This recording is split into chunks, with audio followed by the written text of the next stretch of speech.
ஓம் சாந்தி. Doctor Sachin baiji அவர்களின் English பட்டி தி great அன்லர்னிங், கற்றலை மறத்தலின் சிறந்த நிலை என்ற தலைப்பில் 16 நாட்களுக்காக பட்டி நடந்து கொண்டிருக்கிறது. இன்று 8வது நாள். இன்றைய பட்டியின் சூத்திரம் விட்னஸ் வித்தவுட் சாய்ஸ், தேர்வு இல்லாமல் சாட்சியாக இருப்பது. இயற்கை தரும் இனிமையே ஒரு கவர்ச்சியாக உள்ளது. ஆனால் தலையிடும் அறிவு அந்த அழகான வடிவங்களை மாறுபடுத்தி விடுகிறது. நாம் பகுத்து ஆராய்வதற்காக அவற்றை சிதைக்கிறோம். இயற்கை அழகானது, இனிமையே அந்த கவர்ச்சி. இயற்கை தரும் அறிவே இந்த இனிமை. நாம் புத்தியால் உருவாக்கப்பட்டவர்கள். ஆனால் நாம் தலையிடுகிறோம், நாம் சிதைக்க விரும்புகிறோம். விளக்கம் அல்லது பொருள் கூறுதல் தொடங்கும் அந்த நொடியிலேயே மாசுபாடு ஆரம்பமாகிறது. கவனித்தல், பார்த்தல், சாட்சியாக இருப்பது, இதுவே மிக உயர்ந்த தியானங்களில் ஒன்றாகும். நீங்க கவனம் செலுத்த விரும்புகிறீங்க, முயற்சி செய்றீங்க. அந்த முயற்சியே ஒருமுகப்படுத்தும் செயல்முறை, கான்சென்ட்ரேஷன். அதில் முயற்சி இருக்கு. ஆனா சாட்சியாக இருக்கிறது முயற்சியை பத்தினது கிடையாது. அதற்கு ABCD என்று படிகளும் கிடையாது, XYZ என்று முறைகளும் கிடையாது. அதில் நிபுணர் யாரும் இல்ல, கற்பனை செய்றவங்களும் யாரும் இல்ல. சாட்சியா இருக்கிறதுன்றது ரொம்ப அழகான ஒரு கலை. விஷயங்களை அவை எப்படி இருக்கோ அது போலவே நீங்க கவனிக்கிறீங்க. கண்ணாடி அதற்கான மிக சிறந்த உதாரணமாக இருக்கு. ஒரு பாவி கண்ணாடி முன்னாடி வராங்க, ஒரு புனிதர் கண்ணாடிக்கு முன்பு வராங்க, ஒரு இறந்த உடலும் கண்ணாடியின் முன் வைக்கிறாங்க, ஒரு கல்லும் கண்ணாடியின் முன் வைக்கிறோம். கண்ணாடி வெறும் பிரதிபலிப்பையே தான் தருகின்றது, அதற்கு சொல்ல எதுவும் கிடையாது. ஆகாயத்திற்கு எந்த விளக்கமும் இல்ல. சின்ன மேகம், பெரிய மேகங்கள், வெள்ளை மேகங்கள், கருமையான மேகங்கள், மேகங்கள் வருகின்றன, மேகங்கள் செல்கின்றன, அவ்வளவுதான். திறந்த ஜன்னலை போல தூசி வருது, திறந்த ஜன்னல்ல இருந்து தூசி வருது, மனம் வருகிறது, துர்நாற்றமும் வருது, காற்றின் வீச்சு வருகிறது, புயலும் வருது. காற்று வெறும் பார்வையாளராக தான் இருக்குது. இப்போ தேர்வில்லாமல் கவனிக்கும் இந்த கலை, பெயரிடாமல் கவனிக்கிறது, விளக்கோ செய்யாம கவனிக்கிறது, திருத்த முயற்சிக்காம கவனிக்கிறது. இதுதான் தேர்வில்லா விழிப்புணர்வு, சாய்ஸ்லெஸ் அவேர்னஸ், அல்லது தேர்வில்லா சாட்சியாக இருக்கிறதுன்னு சொல்றது. ஆகையினால இன்னைக்கு அன்லேர்னிங், கற்றலை விடுவித்தல் என்ற தொடர்ச்சியின் 8வது நாள் சூத்திரம் தேர்வில்லாமல் சாட்சியாக இருப்பது. விட்னஸ் வித்தவுட் சாய்ஸ், பெயரிடாமல், திருத்தாமல், எதையும் ஓட்டாம சாட்சியாக இருக்கணும், பார்க்கணும், சாட்சியாக பார்க்கணும், சாட்சியாக கவனிக்கணும். இது முழுமையான நடுநிலையை குறிக்குது. மிகவும் குளிராக இருக்குன்னு நீங்க சொல்றதும் அதனுடைய தாக்கம் தொடங்க ஆரம்பிக்குது. ரொம்ப சூடா இருக்கு அப்படின்னு சொன்னதுமே அதனுடைய தாக்கம் தொடங்குது. அதனுடனேயே மனதில் ஒரு கலக்கம் உருவாகுது. சாட்சியாக இருக்கிறதுன்றது உண்மையிலேயே ஒரு அழகான கலை. அதில் நீங்க ஒரு விஷயத்தை பார்த்து அது அங்கே இருக்கிறது என்பதை மட்டும் தெரிஞ்சிருக்கீங்க. குளிராக இருக்கு, சூடாக இருக்கு, அது போல. வெளியில ஒரு புயல் வீசுது. ஒரு யோகி தன்னுடைய குடிசையில அமர்ந்திருக்காரு. புயல் வந்திருக்கிறது என்றும் அது போய்விடும் என்றும் யோகிக்கு தெரியும். அவரு அத சாட்சியா கவனிக்கிறாரு. காலை வந்த போது புயல் இல்லாம போயிடுச்சு. இப்போ அவரு உள்ள இருக்கிறாரு, வெளியில ஃபுல்லா புயல் இருக்கு. ஆனா அவருக்கு தெரியும் புயல் வரும் போகும்.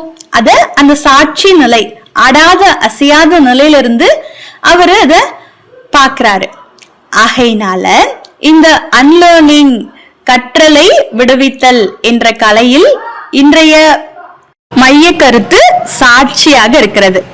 அப்படின்னா உண்மையில் பற்றற்ற பார்வையாளர், மௌன சாட்சியாளர், மியூட் ஸ்பீக்கர்.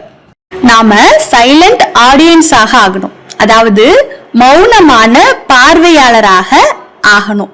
நாம இந்த நாடகத்துல நடிகராக இருக்கோம், ஆனா அதே நேரத்துல பார்வையாளராகவும் இருக்கிறத நீங்க கத்துக்கிட்டீங்கன்னா உண்மையான நாடகம் அப்போதான் தொடங்குது. நாம சைலண்ட் ஆடியன்ஸா இருக்கோம், மௌனமான பார்வையாளரா இருக்கோம். உடல் வலி இருக்கு, நீங்க அந்த வலியை கவனிக்கிறீங்க, வலி தானாவே குறைஞ்சு போயிடும். கையில அரிப்பு இருக்கு, அதை கவனிக்கிறீங்க, இப்ப அரிப்பு மறைந்துடுது. நீங்க உங்கள் உடலை கவனிக்கிறீங்க, உங்க மூச்சை கவனிக்கிறீங்க, மூச்சு வருகிறது, மூச்சு செல்கிறது. நீங்க எதையும் செய்யல, என்ன பண்றோம், நாமோ அத கவனிக்கிறோம், அவ்வளவுதான்.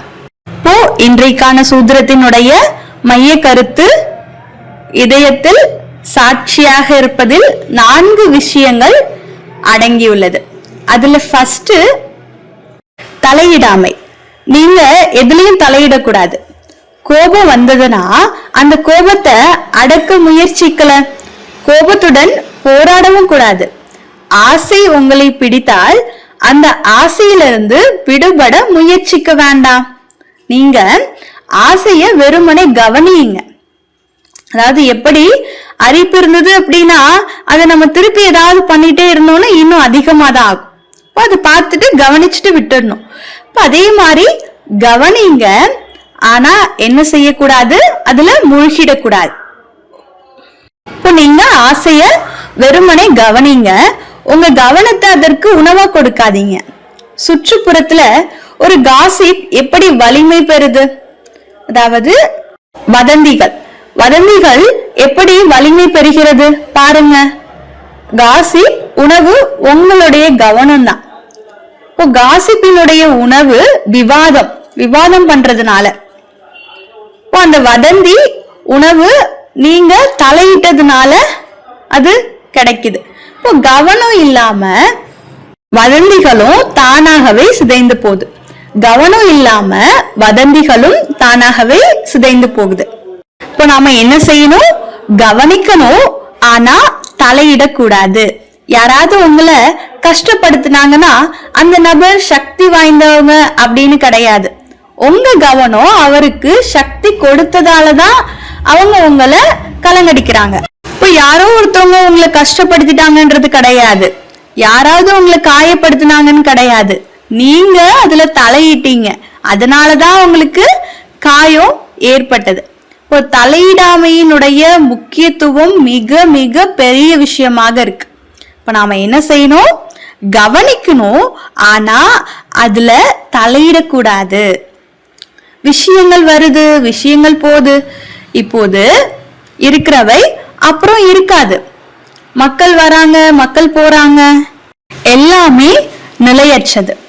நீங்க எதிலும் கவனம் செலுத்த முயற்சிக்கல, நீங்க தியானத்துல அமர்ந்திருக்கீங்க, அப்போ சத்தம் வருது, நீங்க உடனே என்ன ஆயிடுறீங்க, டிஸ்டர்ப் ஆகுதுன்னு சொல்றீங்க. இப்போது மனதில் ஒரு மோதல் உருவாகுது. இந்த சத்தத்துல இருந்து எப்படி விடுபடுறது? இப்போ ரயில் போகுது, ஃப்ளைட் போகுது, காத்தோட சத்தம் கேக்குது, மக்கள் சண்டை போட்டு கத்திட்டு இருக்கிறாங்க, வண்டிகள் போற சவுண்ட் கேக்குது. இப்ப தேர்வில்லா விழிப்புணர்வு என்ற தியானம், சாய்ஸ்லெஸ் அவேர்னஸ், தேர்வில்லா விழிப்புணர்வு. எதையும் மறுக்கல, எதையும் எதிர்த்து போராடவும் செய்யல. இப்போ நீங்க அந்த சப்தத்தையே தியானமா மாத்தணும். உங்க ரூம்ல ஒருத்தர் இருக்கிறாங்க, அவங்க சத்தமா கொரட்டை விட்டு தூங்கிட்டு இருக்கிறாங்க. அப்போ உங்களுக்கு என்ன ஆகுது, டிஸ்டர்ப் ஆகுது, தூங்க முடியல. அந்த கொரட்டையிலேயே நீங்க கவனம் செலுத்துங்க, அப்போ அது இசையாக மாறிடும்.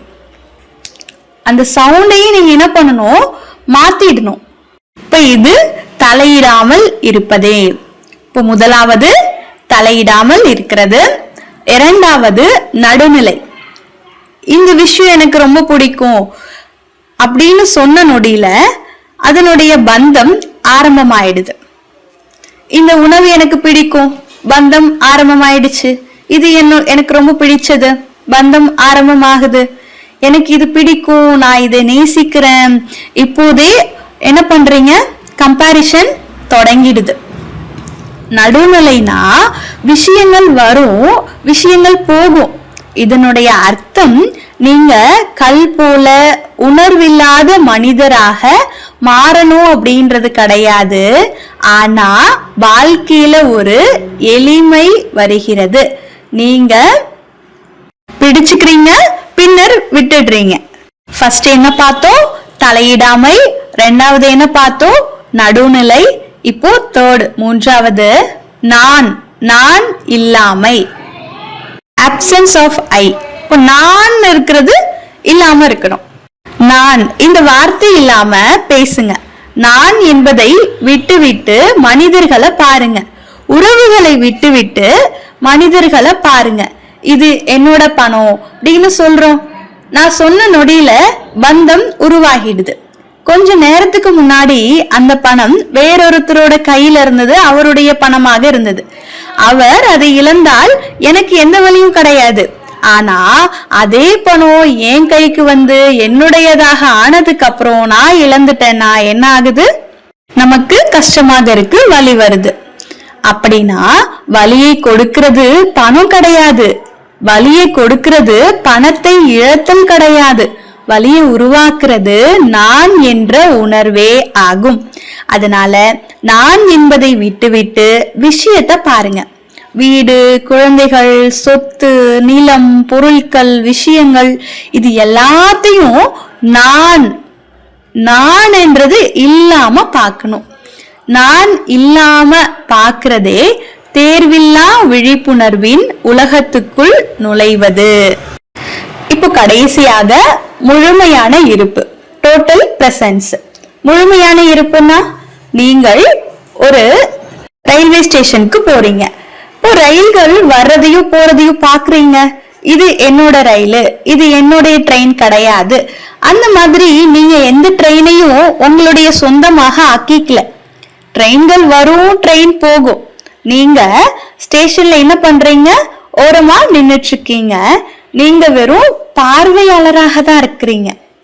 இது அவுட் சைட் வாட்சிங், அதாவது வெளிப்புற கவனிப்பு. உள்புற கவனிப்புனா முதல்ல மூச்சை கவனிப்பது. மூச்சை கவனிங்க, மாற்ற யோசிக்காதீங்க, கட்டுப்படுத்த முயற்சிக்காதீங்க. ஒரு சாட்சியாக இருக்கிறத ரொம்ப வலுப்படுத்தும் சக்தி வாய்ந்த பயிற்சிகளில் ஒன்றாக இருக்கு. சாட்சியாக இருக்கிறதுன்றது சாதாரண விஷயம் கிடையாது. அதுதான் உங்களை வலுப்படுத்தும், சக்தி வாய்ந்தவராக உங்களை ஆக்கும். ரெண்டாவது, உடலையும் உடலில் எழும் பல்வேறு உணர்வுகளையும் கவனிக்கிறது. வலி இருக்கு, இப்ப நமக்கு உணர்வு இருக்கு, உணர்விழப்பு இருக்கு, அழுத்தம் இருக்கு, நடுக்கம் இருக்கிறது, குளிர் உணர்வு, வெப்பத்தின் உணர்வு, இது எல்லாமே இருக்கு. அடுத்து மூன்றாவது, மனதை கவனிப்பது, எண்ணங்களையும் உணர்வுகளையும் கவனிப்பது. மூன்றாவது மனத்தை கவனிப்பது, அதாவது எண்ணங்களையும் உணர்வுகளையும் கவனிக்கிறது. நான் எந்த உணர்வையும் கட்டுப்படுத்த முயற்சிக்கல. எந்த எண்ணங்கள் வந்தாலும் வரட்டும், நான் அமைதியாக அமர்ந்து அதை கவனிச்சுட்டே இருக்கேன். நான் உடல் இல்ல, இது ஒரு நிலை. ஆனா நான் ஆத்மா என்பதை கூட விட்டுடுங்க. அப்படின்னா நான் உடல் கிடையாது, நான் ஆத்மாவும் கிடையாது, ரெண்டையும் விட்டுடுங்க. பின்னர் முடிவுக்கு வர முயற்சிக்காதீங்க, மீண்டும் தியானம் பண்ணாதீங்க. அதாவது நான் உடல் அல்ல, நான் ஆத்மா என்றும் சொல்ல வேண்டாம். நான் உடல்ன்றதையும் விட்டுருங்க, நான் ஆத்மான்றதையும் விட்டுருங்க. நான் உடல் அல்ல, நான் ஆத்மாவும் கிடையாது. அப்போ புதிதாக ஏதோ ஒன்று தோன்றும் இல்லையா? இப்ப நானு எந்த ஒரு குறிப்பிட்ட உலகத்திற்கும் போகல, நான் பரந்தாமத்துக்கும் போகல, எதுவும் கிடையாது. இப்ப நான் ஆத்மாவும் இல்லை, நான் உடம்பும் இல்லை, நான் இங்க இப்படியே இருக்கேன். எல்லா முறைகளையும் விட்டுடுங்க, நான் இருக்கிறேன், அவ்வளவுதான். என்ன எந்த முடிவுக்கும் வர வேண்டாம். நான் உடலா ஆத்மாவா எனக்கு தெரியாது, வெறும் நான் இருக்கிறேன். எண்ணங்கள் வருகின்றன, வரட்டும், அதை கவனியுங்கள். இந்த கவனிப்பே வாட்சிங் நீங்கள் உண்மையிலே என்னவோ அதற்கே உங்களை தானாகவே கொண்டு போகும். நான் உண்மையிலேயே ஏதாவதுனா அதை என் சொந்த அனுபவத்தினாலதான் அறிய வேண்டும். யாரோ ஒருத்தவங்க நீங்க ஆத்மா, நீங்க உடல், நீங்க மனம், நீங்க புத்தின்னு சொல்றதுனால கிடையாது. என்னுடைய சொந்த அனுபவத்தின் மூலம்தான் நானு தெரிஞ்சுக்கணும். நான் என்னுடைய சொந்த இருப்புக்குள் வரணும், அதுதான் உண்மை. அதனால கடன் வாங்கிய உண்மைகள் எல்லாத்தையும் விட்டுடுங்க. என்னுடைய சொந்த அனுபவத்தினால நான் உண்மைய அடையணும். ஏற்கனவே குழப்பம் இருக்கு, நான் ஆத்மானு. பிஹெச்டி செய்யறதுக்கு முன்பாகவே A=Bன்னு முடிவு செஞ்சிட்டோம்னா அப்ப ஆராய்ச்சி எங்க? எல்லாத்தையும் விட்டுடுங்க, எங்கேயும் போக வேணாம். கடவுள் என்னுடைய தந்தைனா அந்த தந்தை என்கிட்ட வரட்டும், நான் ஏன் அவர்கிட்ட போகணும்? தந்தை தன்மையையும் விட்டுடுங்க. கவனிங்க, இந்த நாடகத்தை கவனிங்க. உங்கள் இதயத்தின் காட்சிகளை, உங்களுடைய வாழ்க்கையினுடைய காட்சிகள் எல்லாத்தையும் கவனிங்க. என்ன நடக்குது? மக்கள் வராங்க, மக்கள் போறாங்க, பல சூழ்நிலைகள் வருது, பல சூழ்நிலைகள் செல்லுது. இப்ப மாற்ற முயற்சிக்காதீங்க. சாட்சியாக இருக்கணும். திருத்துவது கிடையாது, சாட்சியாக இருக்கிறது. எச்சரிக்கையுடன் கூடிய நடுநிலை. வெறும் கவனிங்க. விஷயங்கள் வருகின்றன, விஷயங்கள் செல்கின்றன. நீங்க முயற்சி செய்ய தொடங்கும் அந்த நொடியிலேயே அழுத்தமும் பதற்றமும் உருவாகுது. அதாவது நான் ஆத்மா என்று நான் சொல்லும் நொடியிலேயே எங்கோ தெரியாத ஒரு மன அழுத்தம் உருவாயிடுது. ஏன்னா உண்மையிலேயே நான் என்ன உடலாகவே தெரிஞ்சிருக்கிறேன். நான் கற்றுக்கொள்ளாத ஒன்றை நான் எனக்கே சொல்ல முயற்சிக்கிறேன். அதனால நான் அமைதியாக அமரட்டும், உண்மை என்னிடம் தானாகவே வரட்டும். உண்மையிலேயே நான் உடலுக்குள் அப்பாற்பட்ட ஏதாவதுனா அதை நான் அனுபவிச்சு உணர்றேன். வெறும் சொல்லாக இருக்க வேண்டாம். 2 பிச்சைக்காரர்கள் உட்கார்ந்து ஒருவருக்கொருவர் புலம்பிட்டு இருக்கிறாங்க. முதல் பிச்சைக்காரர் சொல்றாரு, எப்படிப்பட்ட வாழ்க்கை இது? எல்லோரும் நம்மளை பத்தி குற்றம் சொல்றாங்க, குறை சொல்றாங்க. எங்கேயும் நிலைச்சிருக்க முடியல. ஒரு சில நேரம் இங்க, ஒரு சில நேரம் அங்க. சில நேரம் உணவு கிடைக்குது, சில நேரம் உணவு கிடைக்கல. சில நேரம் தங்க இடம் கிடைக்குது, சில நேரம் கிடைக்கிறது கிடையாது. சில நேரம் தோட்டத்துல தூங்கணும், சில நேரம் பாதையோரத்துல தூங்கணும். சில நேரம் கடும் வெயில் இருக்கும், சில டைம்ல எரிக்கும் சூடு, சில நேரம் ஊடுருவும் குளிர் இருக்கும். எப்படிப்பட்ட வாழ்க்கை இது? சில நேரத்துல நல்ல சாப்பாடு கிடைக்குது, சில நேரத்துல சாப்பாடே கிடைக்கிறது இல்ல, ஒண்ணுமே கிடைக்கிறது இல்ல. அதற்கு இன்னொரு பிச்சைக்காரர் சொல்றாரு, ஏன் நீங்க ஏதாவது ஒரு வேலைக்கு போக கூடாதா? இப்போ முதல் பிச்சைக்காரர் சொல்றாரு, அப்படின்னா நான் தோல்வி அடைந்தவன் அப்படின்னு நீங்க சொல்றீங்களா? மனசும் இப்படிதான் விளையாடுது. நியாயப்படுத்துதல்கள், சுய விளக்கங்கள், தேர்வுகள். இப்ப இந்த தேர்வுகளை விட்டு விடுங்கள், அமைதியாக அமருங்க. இது அமர்வை பற்றியது மட்டும் கிடையாது. நீங்க நடக்கும் போதும், சாப்பிடும் போதும், பேசும் போதும், கேட்கும் போதும் இத செய்ய முடியும். கேளுங்க. ஆனா எதையும் நினைவில் வைத்துக் கொள்ள வேண்டும்ன்ற கட்டாயம் கிடையாது. தந்தையை நினைவில் வைத்துக் கொள்ள வேண்டும் என்று சொல்வதனால ஒரு அழுத்தம் உருவாயிடுது. ஏன்னா நான் நினைவு வச்சுக்கல, அப்போது ஒரு மோதல் உருவாகுது. முரளியில சொல்றாரு பாபா நினைவு செய்யுங்கன்னு, ஆனா நான் நினைவு செய்யல. பாபா சொல்றாங்க இதை ஃபாலோ பண்ணுங்க, ஆனா நான் அதை ஃபாலோ பண்ணல. மனதில் ஒரு போராட்டம் நடக்குது. முரளியில பாபா இது சொல்றாரு, நான் சொல்றதை கேளுங்கன்னு, ஆனா நான் அவர் சொல்றதை கேட்கல. இப்போ 2 சக்திகள், அவை ஒன்றுக்கொன்று போராடுது. ரெண்டையுமே விட்டுடுங்க. பிறகு நாம சாட்சி ஆகிறோம், பார்வையாளர் ஆகிறோம், நடுநிலை பார்வையாளர் ஆகிறோம். இந்த நிலையில் பார்ப்பவர் மற்றும் பார்க்கப்படும் விஷயம், அப்சர்வர் அப்சர்வ்டு, ரெண்டுமே ஒன்றாகிடுது. இப்போ நடனம் ஆடுறவங்களும் டான்ஸ் ஆடுறவங்களும் டான்ஸும் ஒன்றாயிடும். பாட்டு பாடுறவங்களும் பாடலும் ஒன்றாயிடுது. அப்போது உண்மை தானாகவே வெளிப்படும். நீங்க உண்மையிலேயே ஆத்மாவா இருந்தீங்கன்னா ஆத்ம உணர்வு தானாவே உங்களுக்கு வரும். சோல் கான்சியஸ்னஸ் ஆட்டோமேட்டிக்காவே வரும். நீங்க நாம அந்த உணர்வுல இருக்கணும்னு நினைக்க வேண்டிய இருக்காது. நான் ஆத்மாவே இல்லைன்னு சொன்னா கூட அந்த உண்மையும் உங்ககிட்ட தானாவே வரும். ஆனா அது என்கிட்ட வரட்டும், அதுவா வரட்டும், நான் வலுக்கட்டாயமா நான் இப்படி இருக்கணும் அப்படின்ற அழுத்தத்தை நாம கொடுக்க கூடாது. அவ்வளவுதான் விஷயம். இன்றைய சூத்திரம் விட்னஸ் வித்தவுட் சாய்ஸ், தேர்வு இல்லாமல் சாட்சியாக இருப்பது. நல்லது. ஓம் சாந்தி.